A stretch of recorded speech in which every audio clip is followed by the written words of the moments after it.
The court was quiet, but the quiet was not serene. It was tense, oppressive, with judgment hanging in the air unspoken. The air itself seemed to weigh heavily upon all who were seated there, and each tick of the clock looming over the judge's bench seemed louder than necessary. People fidgeted in their seats, waiting for the trial to start. But still there was no appearance of the woman who made it all about herself. Then finally, the great wooden doors groaned open. Everyone's gaze swung round as one. And there she stood. Robin Brown. She didn't walk in confidently, like one prepared to defend herself. No. She walked slowly, barely avoiding stumbling. Her shoulders rolled forward as if supporting a weight too heavy to be borne. Her face was pale, colorless, and her hands shook so hard she clung to her phone as if a lifeline, her fingers tightening around it so hard that her knuckles went white. Gasps washed over the courtroom. Some mouthed, some shook their heads, but all could see it. This was not the face of a woman set to fight. This was the face of a mother's world crumbling. Hours earlier, Robin had been in another room, one infinitely more frightening than any courtroom. A hospital ward. She had sat beside her son, observing the rhythmic rise and fall of his fragile chest, listening as machines beeped out rhythms that parodied her own heartbeat. Doctors had whispered behind veiled faces, their words fluttering about her like vultures. Critical, fragile, uncertain. A mother could never wish to hear those words. She recalled holding his small hand, telling him, "Stay with me, please. Mommy's here. Don't give up." And yet, for all her son's state, for all the pain in her chest that felt as if it could consume her from the inside out, she had been compelled to leave him, compelled to be here, to stand up for herself against allegations that cut nearly as sharply as the grief of seeing her child in pain. And so there, standing in that courtroom, Robin resembled a mother waging two wars simultaneously, one for her son's life, and one for her own dignity. She walked to the front, her footsteps reverberating in the chamber, and took a seat next to her attorney. She bowed her head for a moment, and closed her eyes, muttering something softly to herself. Perhaps a prayer in another form. And then she raised her face, her eyes meeting those who had once referred to her as sister-wife. Christine, Mary, Janelle. They sat across from her, all of them together, in a way that they hadn't been in years. Their eyes on the attack, burning with pain and accusation. And behind them, Kody sat rigid, his jaw clenched, his eyes darting back and forth between his wives, but never staying long on Robin. His silence was crushing. The charges were harsh. The other wives accused her of having manipulated Kody, of betraying their trust, of shattering relationships that had stood for decades. They accused her of being not only a wife, but the wrecking ball that had demolished their family. Robin gulped hard, her throat parched. She wanted to yell, tell them they were mistaken, plead with them to realize. But her voice broke the instant she spoke. "My son fights for life." She breathed softly, her voice barely heard but heavy enough to fill the room with silence. "But I must struggle for mine in here." The judge leaned forward, the gravity of her words hovering in the air like smoke unwilling to clear. Gasps traveled through the gallery, whispers springing forth at once. Did she say her son's in the hospital? Why is she even here if that's true? Can't this wait? But no, it could not wait. The family had insisted on the hearing. The lawyers had insisted on answers. And Robin, as battered as she was, had been brought here by the weight of a war in the family. Her eyes darted around the room, catching brief glances at faces. Some gazed at her with pity, others disgust, most curiosity. But none of them really knew what it was like to be sitting in a cold hospital room, watching your child balance on the verge of life and death, and also having to fight off the same people that once vowed to love you. She fidgeted in the seat, her shaking hands grasping her phone once more. She'd not put it down since the hospital. What if the physicians phoned? What if there was a message? What if as she sat here, her child slipped away from her, and she'd not been able to hold him one final time? Tears welled up in her eyes, clouding her vision. The room tilted, walls closing in, until she compelled herself to blink them away. She couldn't risk breaking. Not yet, Not when so many were waiting for her to show them one vulnerability. The judge cleared his throat. "Mrs. Brown," he said sternly, though not unkind, "do you comprehend the gravity of these proceedings?" Robin nodded weakly. "Yes, Your Honor. Do you want a minute to collect yourself?" She nodded no. "If my son can struggle for his life in a hospital bed, then I can struggle for mine here." Her voice broke once more, but this time it rang out across the room like a challenge. Even those who had arrived prepared to judge her couldn't help but see the stark, agonizing honesty in what she had said. For an instant the courtroom just hung suspended in that tension. The wives seethed, Kody squirmed. The judge drummed his pen. The audience leaned forward in anticipation of drama. But Robin's mind was elsewhere. She remained in that hospital room, grasping her son's hand, remembering the weak grip he gave. She could still listen to the beeping of the machines, still sense the odor of sterilization, still feel the nurse's soft but crushing hand upon her shoulder when she said, "You should prepare yourself." And now, instead of being there with him, she was here accused of crimes of the heart, crimes that she professed she never committed. From the first moment it was apparent this would not be a normal trial. It would be a trial of law, but also of love, betrayal and survival. And as Robin cried in her seat, her tears falling onto the documents before her, everyone present in that courtroom knew one thing. This was not merely a battle for justice. This was the battle of a mother's life. The quiet that had hung after Robin's shaking words did not have time to last. Soon the courtroom was filled with voices. Keen, bitter, merciless. It was as though her soft cry concerning her son had lit a fuse to years of pent-up wrath. Christine Brown rose first. She did not view Robin with pity, nor did she express even the slightest glimmer of softness.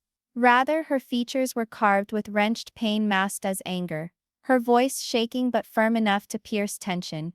"You stole our husband away from us," Christine stated, her voice bouncing off the walls of the courtroom. "You became his everything and we were left behind. We sacrificed our lives, our years, our loyalty, and it was thrown away the minute you walked through the door."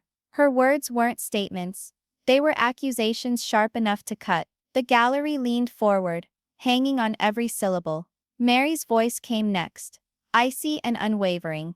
She had always been the most reserved of the wives, but when she spoke now, her voice was as cold as ice. "You faked being a sister to us, Robin, you met our eyes, you said families to us, but the whole time you were putting walls around Kody, walls we couldn't ever ascend." Each sentence was a cut, reopening wounds that had never really healed. Robin winced at every word, as if she was getting punched. Janelle stood up, her serenity veiling a tempest roiling beneath. "We don't stand here because of jealousy, Robin," she spoke sharply. "We stand here because we watched our marriages disintegrate around you, while you stood silently beside Kody. You were made his priority, and we, his wives, his family, were left behind." Robin shook her head violently, the tears streaming down her face. "That is not true," she begged. "That is not me. I never wanted this pain for any of you. All I ever wanted was a safe place to live for my children, a place where they would not feel broken, where they would not feel less." Her voice broke, and she glanced frantically at the judge, then at Kody, still seated in his chair, unmoving, as if he was not sure he dared to take a side. But the courtroom wasn't finished with her yet. Christine's attorney stood up, holding out a timeline. Photos, texts, and proof were lined up for everyone to see. Kody's shift of focus, the sudden removal from the other wives, the favoritism that had developed like a cancer. Each page, each bit of paper, appeared to shout the same thing. Robin wasn't another wife. She was the wife. Christine's attorney addressed him in the cutting tone of a blade. "This is not about love, Your Honor. This is about manipulation. This is about a woman who entered into a family, and rather than becoming a part of it, set about changing it. Each move she made drew Kody further away from the duties he had towards the rest of his wives." Robin buried her face in her hands. "No," she wept. "No, I pleaded with him to be fair. I pleaded with him not to forget you all.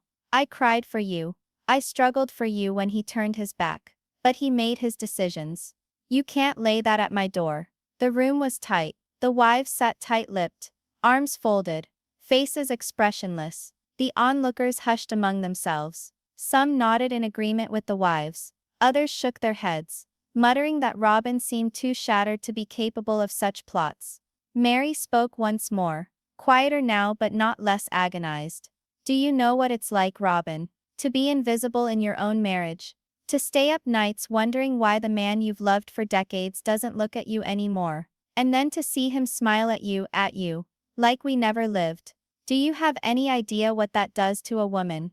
Robin's head came up, her tear-streaked face twisted in anguish. Yes, she said quietly. I do, because I've felt invisible too. I've felt unwanted, unloved, unseen.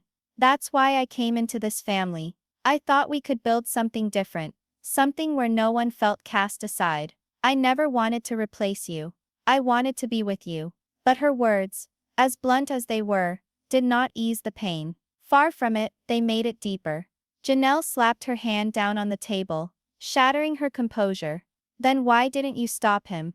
Why didn't you yell louder? Robin, you knew he was straying away from us. You knew he was picking you. You could have said something. You could have told him to be honest, to love us all equally.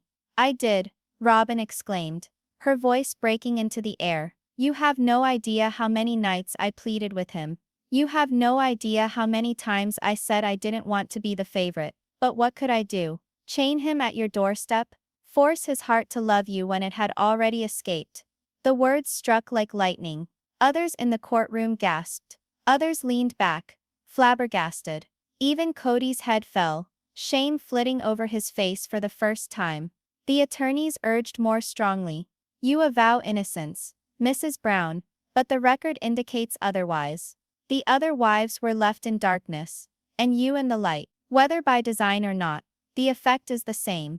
You wrecked this family. Robin's body quivered as sobs ripped through her chest. She attempted to speak, but the words knotted in her throat. She held her phone against her chest once more, longing for strength, longing for word from the hospital. And as the allegations mounted higher, the mood in the courtroom changed. It wasn't about betrayal anymore.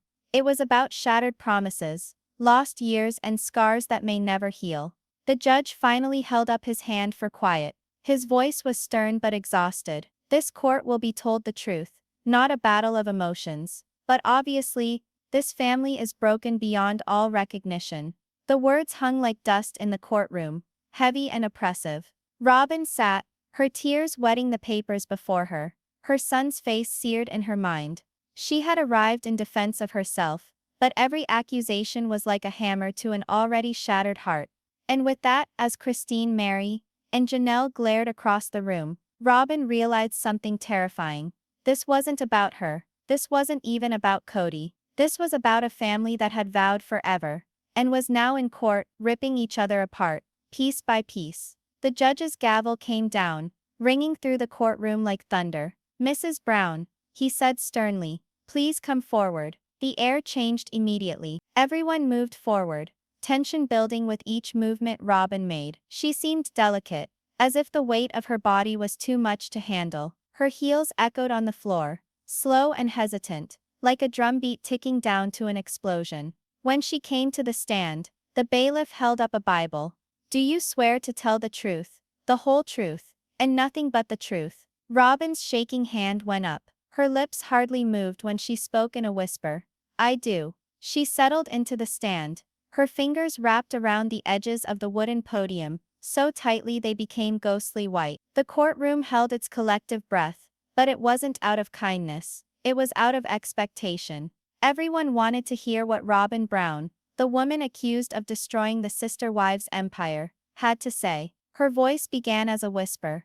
I don't know where to start. Start with the truth. Robin's lawyer cut in sharply. Her gaze rose, brimming with tears, and for the first time her words flowed with the intensity of years of suppressed anguish. You all believe I wanted this? Her voice broke. You believe I went here, into this family, with some scheme to steal him from you? Do you believe I wanted Mary by herself? Christine broken-hearted, Janelle crying herself to sleep. Do you believe I wanted any of that? Her words hung there, and the silence that followed them was palpable. The judge cleared his throat, attempting to keep order, but Robin's sobs penetrated like waves against stone. I didn't come here to break things, she went on, weeping freely now. I came here because I believed in family. I believed in love. I believed in all of you. When I married Kody, I thought I was gaining sisters, not competitors. I believed I was taking my kids into a home where they would never experience the hurt that I had as a child.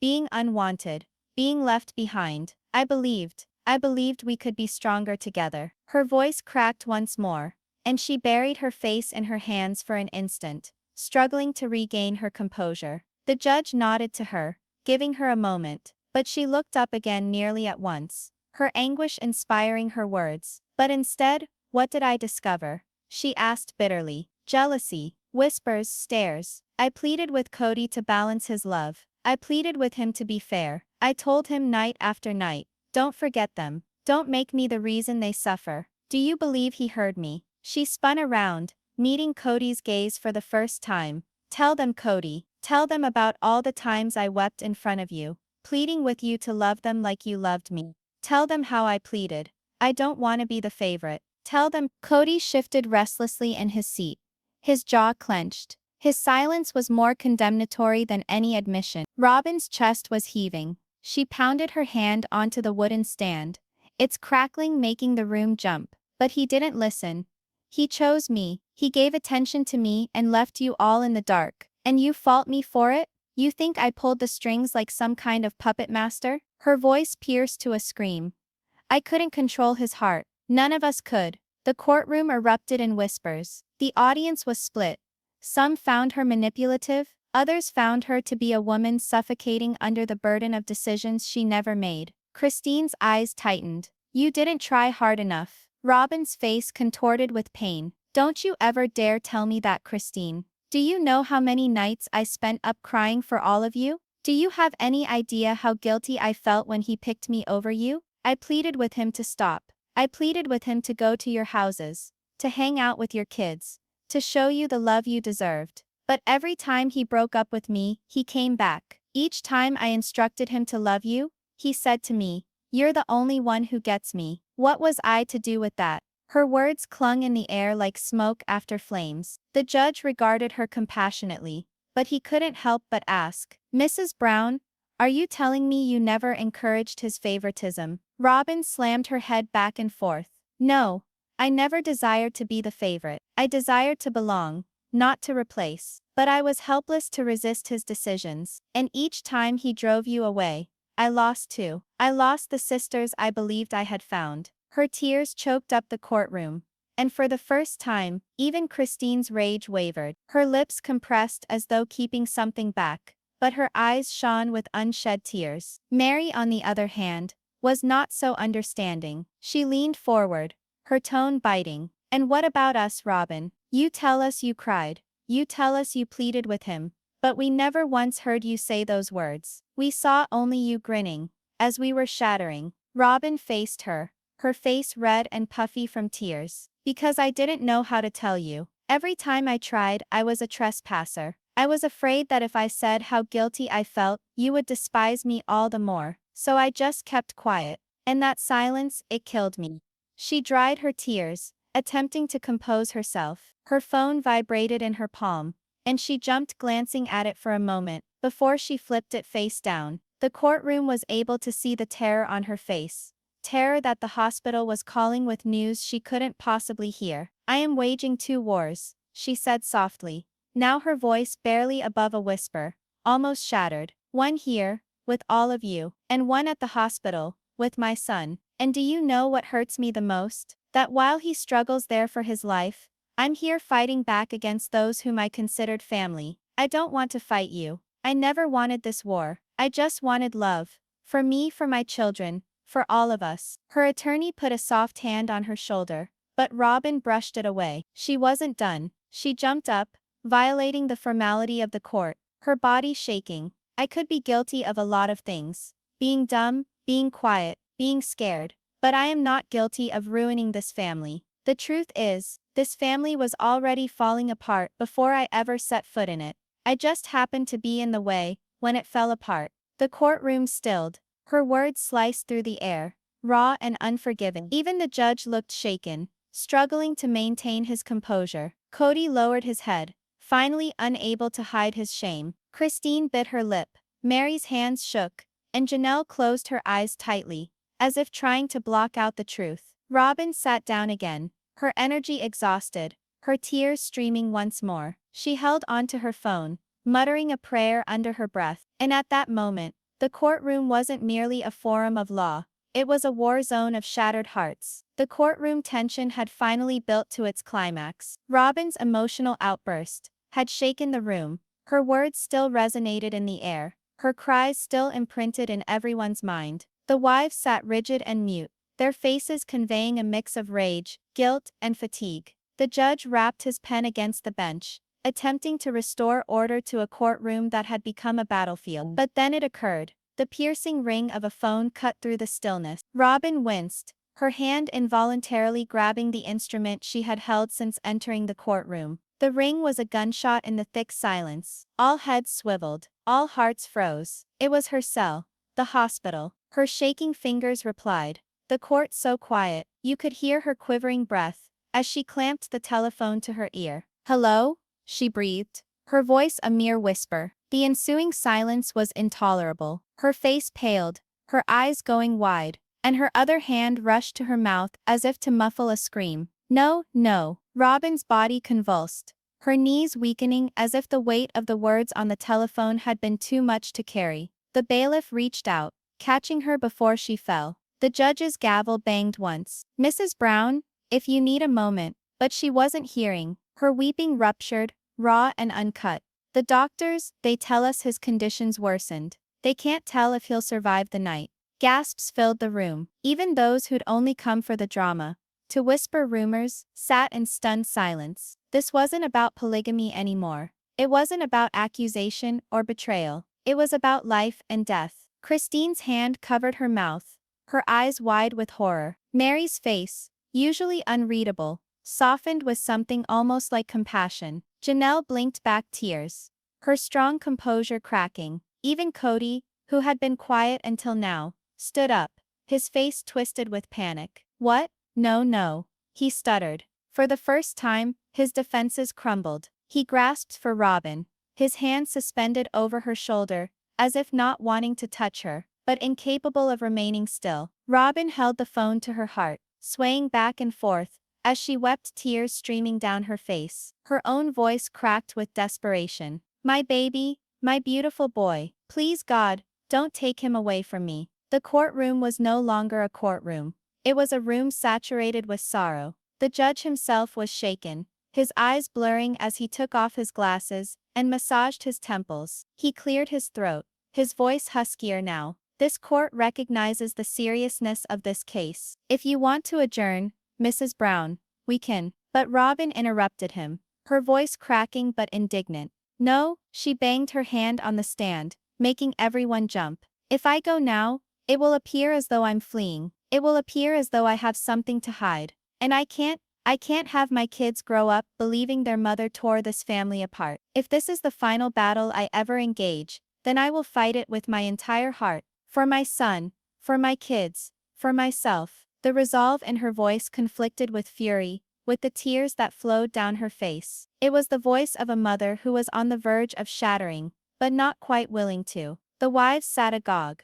They had braced themselves for war, for accusations, for defense. They had not braced themselves for this, for a woman standing before them, rent in two between a hospital bed and a courtroom fight. Christine dropped her gaze, her rage for a moment softened by the vision of Robin's pain. For one instant she wasn't a competitor. She was a mother observing another mother's heart break. Mary balled up her hands, her face inscrutable. She did not want to hold on to anger, but it went away from her like water. Robin's pain was too honest, too raw to deny. Janelle wiped at her tears, muttering under her breath, "No child deserves this." The audience murmured, their whispers interwoven through the air. Others shook their heads, visibly moved by the tragedy on stage. Others fidgeted in discomfort, unsure of how to digest the convergence of family betrayal and maternal loss. The judge slouched forward once more, softer now in tone. Mrs. Brown, I can only imagine what pain you must be enduring. If you prefer, the court can recess for the evening, so that you may remain with your son. Robin shook her head furiously, her throat raw. If I leave this room and my son does not survive, then I will bear the shame that I allowed all of you to typecast me as the villain. I refuse to let that be his recollection of me. I will remain. I will fight. Her words hit like a lightning bolt. They were not defiance, though those words were a plea, a declaration, a last-ditch effort to keep her broken world from crumbling entirely. Kody, still behind her, finally spoke up. Your Honor, please, she shouldn't have to do this today. But Robin faced him, her eyes flashing with an unfamiliar blend of love and anger. Don't speak for me, Kody. You've spoken enough for me in my life. This time I do it myself. The courtroom was silent once again. Robin raised her head, tears continuing to flow, but her back straightened with determination. If this is a trial of my heart, then let it be said. My heart is with my son. My heart is with my children. And if caring for them, guarding them, means standing here accused by those I once called my family, then so be it. But never question my love. Never question my fight. The room was silent. No one was brave enough to speak. Even the wives, who had arrived with their anger honed to knives, saw their weapons blunted by Robin's shatteredness. And in the silence, one thing stood out painfully. This was no longer simply a battle in the courtroom. This was the disentanglement of lives, the collision of loss and betrayal, and the anguished scream of a mother faced with a choice between justice and the fragile pulse of her child. The air seemed to be in suspended animation. Robin had stood shaking on the witness stand, her phone pressed tightly to her breast, as if it contained her very essence. The reverberation of her final words, "Do not ever question my fight," remained suspended in the air like storm thunder. The judge took a slow breath, his grip on the gavel tightening. He glanced from Robin to the rest of the wives, then to Kody, then back to the packed gallery. For a full minute, it seemed even he didn't have an idea of what to do. This was not a normal case. This was a family ripped apart, hemorrhaging in front of the world. Mrs. Brown, the judge whispered, you've indicated you want to go on. And so we must. But understand this, whatever decision this court reaches today, it will never be as heavy as the love that you feel for your child. That is a reality no judgment can take away. Robin's lips trembled, but she nodded, speaking in a whisper. Thank you, Your Honor. The closing arguments. Christine stood up first, her words firm, but her voice softer than they had been during the trial. Your Honor, she started. This is not simply about manipulation or favoritism. This is about years of shattered trust. We, the wives, gave our lives to this family. We shared everything. Our homes, our children, our futures. But when Robin came along, things shifted. Kody shifted, and the rest of us got left behind. Her gaze flashed at Robin. I don't despise you, Robin. I really don't. But love never has to come at the expense of destroying everybody else. That's why we're here. That's why we look for justice. Mary trailed behind her, voice bitter but tinged with a sadness that she couldn't help. For decades I was by Kody's side. I believed in this family. But now, I realize what I actually was. An afterthought. And that's because of her. She nodded in the direction of Rob, shouting over her raised voice. She can say she never intended to steal him away from us. But what they do is louder than anything. She became the center. She became the only one that mattered. And the rest of us became shadows. Janelle, on the other hand, paused before she spoke. She looked at Robin, then at the judge. Your Honor, I disagree with Christine and Mary on many aspects, but I cannot sit here and deny what I just witnessed. That phone call, that terror in Robin's eyes. No mother should have to bear that type of fear without another woman standing in their corner. Perhaps she did change this family. Perhaps she did drive us apart. But perhaps, just perhaps, Kody's decisions played a larger role in it than hers. I cannot fault her solely, not anymore. Her words resonated through the room like a fissure in glass. Christine's face turned to her in horror. Mary's eyes snapped.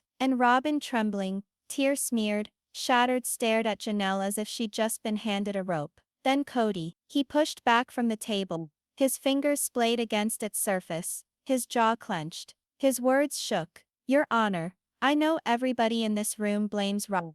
And perhaps I allowed that to occur. Perhaps it was simpler for them to despise her than to realize the truth. The truth is, I chose her. I chose to place her first. That was not her agenda. It was mine. If this family would disintegrate, then I am the culprit, not her. The courtroom gasped. Christine's eyes narrowed. Mary's mouth fell open, and even Janelle leaned back in shock. Robin's knees buckled again, but this time it wasn't from grief. It was from hearing the words she had been begging for, silently, for years. The judge lifted his hand. Enough. His voice was firm now, echoing against the wall. I have heard enough. The verdict. The silence that ensued was agonizing. All the hearts in the room pounded like drums, anticipating the bang of the gavel that would seal their fate. This court is not here to fix collapsed marriages, the judge replied slowly. It is not here to heal years of betrayal and distrust, but it is here to determine responsibility. After due consideration, this court finds Robin's nails dug into the wood of the stand. Christine's chest rose and fell in sharp breaths. Mary's lips pressed together so tightly they turned white. Janelle's fingers twisted the edge of her blouse. That Mrs. Robin Brown is not solely responsible for the breakdown of this family.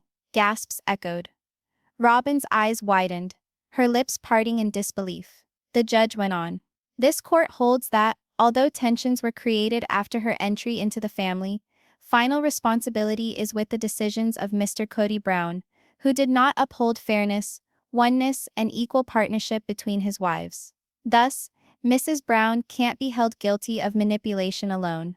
This case, as it stands, is dismissed. The gavel came down once. It was over. The aftermath for a second. No one stirred. The words remained suspended in the air like thick fog. Christine's expression contorted in anger. She glared at Kody, her voice shaking with fury. So that's it? You destroy us, and she gets off scot-free? Kody attempted to speak, but she shook her head and her hands snapped up in warning. Don't, just don't. She turned and wept openly, storming out of the courtroom. Mary shook her head, eyes glassy with bitterness. All these years I was convinced I was going to get closure. But there isn't any closure, is there?